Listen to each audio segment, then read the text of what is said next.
আসসালামু আলাইকুম। আবার আপনাদের মাঝে নতুন একটি ভিডিও নিয়ে হাজির হয়ে গেছি। আজকের ভিডিওতে দারুণ একটি ফ্যান নিয়ে চলে এসেছি। দেখতে পারতেছেন অনেক কিউট পার্পল কালারের ভিতর সুন্দর করে স্ট্যান্ড করে রাখতে পারবেন। ঠিক এইভাবে আপনার পড়ার টেবিলে রাখতে পারবেন, কিচেনে রাখতে পারবেন, যে কোনো জায়গায়।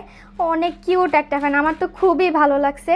চাইলে কিন্তু আপনারা ঠিক এভাবে স্ট্যান্ড ছাড়াও ইউজ করতে পারবেন। এইভাবে আপনারা লোকাল বাসে নিয়ে যেতে পারবেন, ট্যুরে যাচ্ছেন, ট্রাভেলে যাচ্ছেন, যে কোনো জায়গায় নিয়ে যেতে পারবেন। সাথে একটা ইউএসবি টাইপ সি পোর্টের চার্জিং কেবলও থাকবে। অনেক সুন্দর একটি ফ্যান। এই ফ্যানটার প্রাইস খুবই রিজনেবল থাকবে। আপনারা চাইলে নিয়ে নিতে পারবেন। ঢাকার বাইরে, ঢাকার ভিতরে, যে কোনো জায়গায়। ঢাকার বাইরে ডেলিভারি চার্জ মাত্র 100 টাকা, আর ঢাকার ভিতরে 60 টাকা কুরিয়ার চার্জের মাধ্যমে এই কিউট ফ্যানটি নিতে পারবেন। প্রাইস পড়বে মাত্র 500 টাকা। যারা নিতে চান অবশ্যই আমাদের সাথে যোগাযোগ করবেন স্ক্রিনে থাকা নাম্বারে, অথবা আমাদের ফেসবুক পেজে ইনবক্স করবেন। সো আজকের ভিডিওটি এই পর্যন্তই। আল্লাহ হাফেজ।